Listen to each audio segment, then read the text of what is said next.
Hello again. Today is, who cares? Does anyone know? Is anyone still keeping track? Um, but I actually did check this morning, and it appears to be April 3rd, Friday, April 3rd, 2020.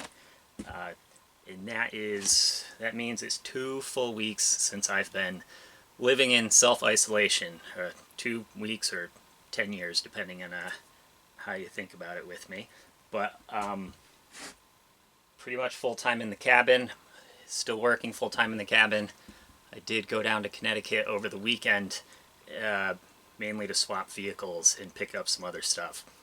I had my Elantra up here, but I went down and got the Grand Cherokee because I hope to not have to drive anywhere, but we are very much in mud season, and just feel more prepared with the Grand Cherokee. So, let me double check this is still recording. Good, because I got halfway into this speech already, and the camera cut out. So, technical difficulties like everyone else is having. Okay, I started building the thing that will separate the bedroom area from the kitchen area. So this thing is going to be storage and also a bar, and act, of course, as a divider between these two rooms. Putting up a full wall would make this area 10 by 6 feet. It'd be real cozy. So yeah, this is bar height. It's far from done. This isn't going to stay here. This is just making it convenient for me to have a place to put things for now. But I'm going to have a bar that overhangs and put a couple stools here. Initially, I had been planning on just having a little kitchen table here, but it's usually just me here, and even if there's another person, be able to have two people eating comfortably. So, my plans for this, I will eventually totally finish it, put some nicer wood on the outside, doors and whatnot.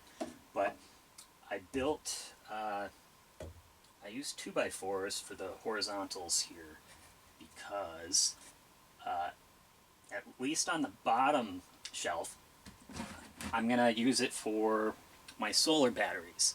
So I have 2 batteries so far. This is just an empty case for one of the batteries, but they're that size.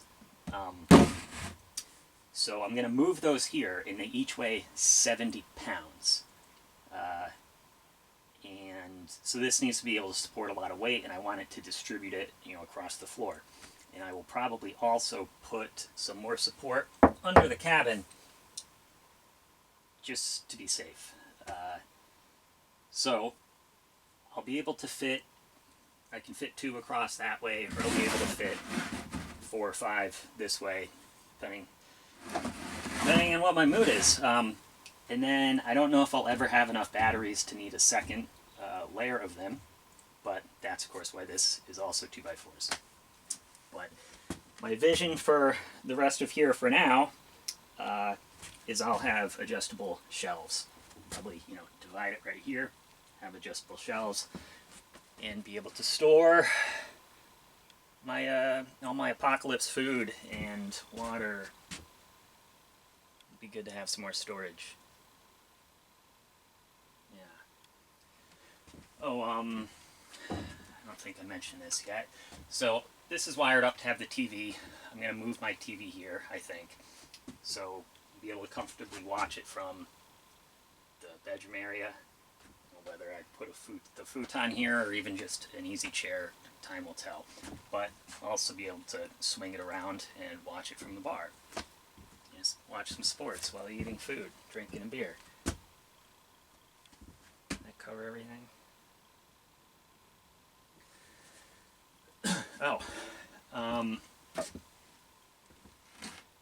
Started some plants here.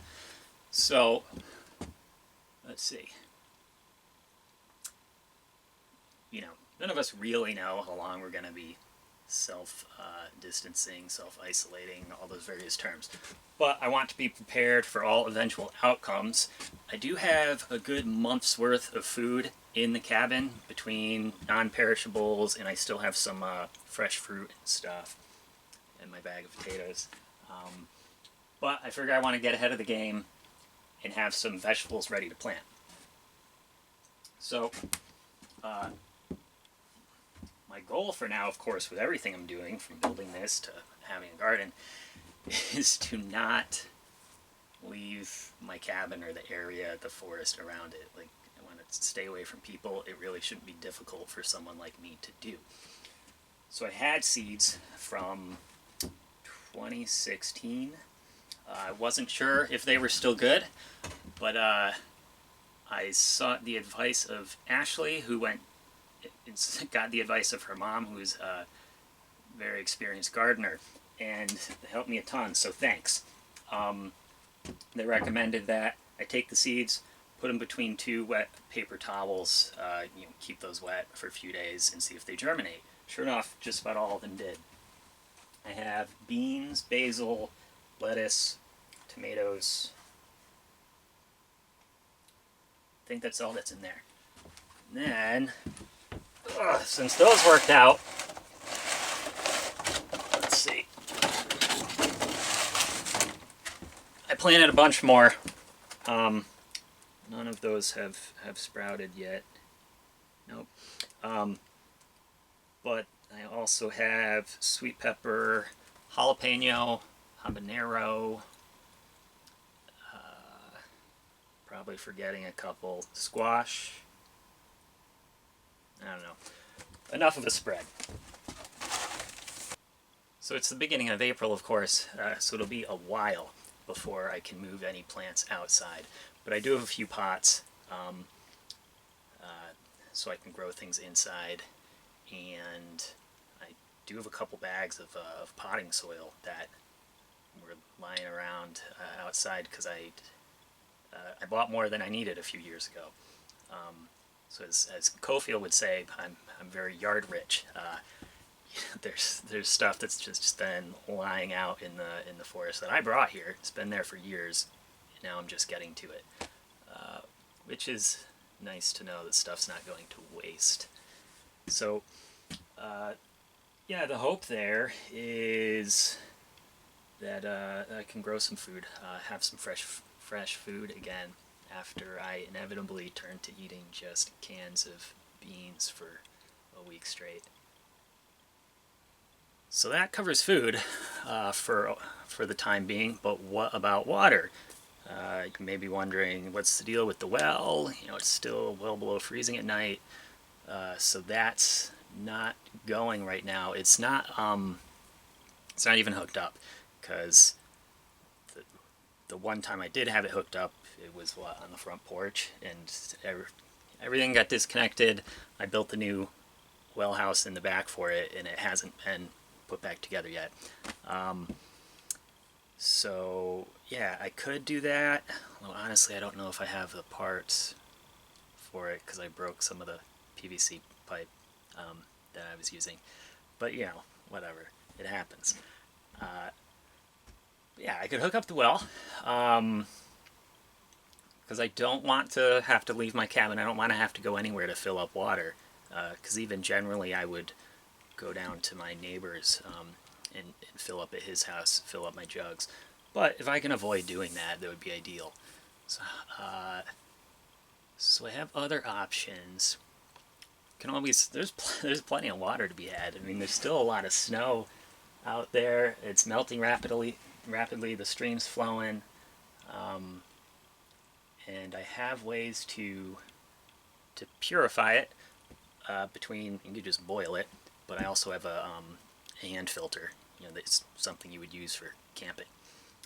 And you may also be wondering, well, the stream dries up in the summer, right? So if I'm still here, what about water storage? Wouldn't it be ideal if I had, say, a 55-gallon food-grade drum just lying around, you know, that I haven't done anything with. Boom, yard rich. I bought this probably 4 years ago uh, with the intention that it was going to be my well. I was gonna just dig a hole, drill holes in this, put this in there, and it would be my well. But of course, I eventually decided to make a proper well using concrete tiles.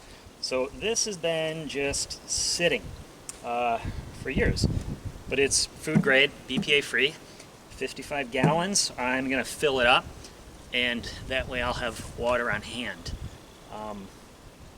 You know, should everything magically dry up somehow in the next few weeks, which it won't. I feel like I did a lot of talking in this video. Did I do too much? I don't know, give your feedback. And everyone continue, stay safe, stay in, stay away from people.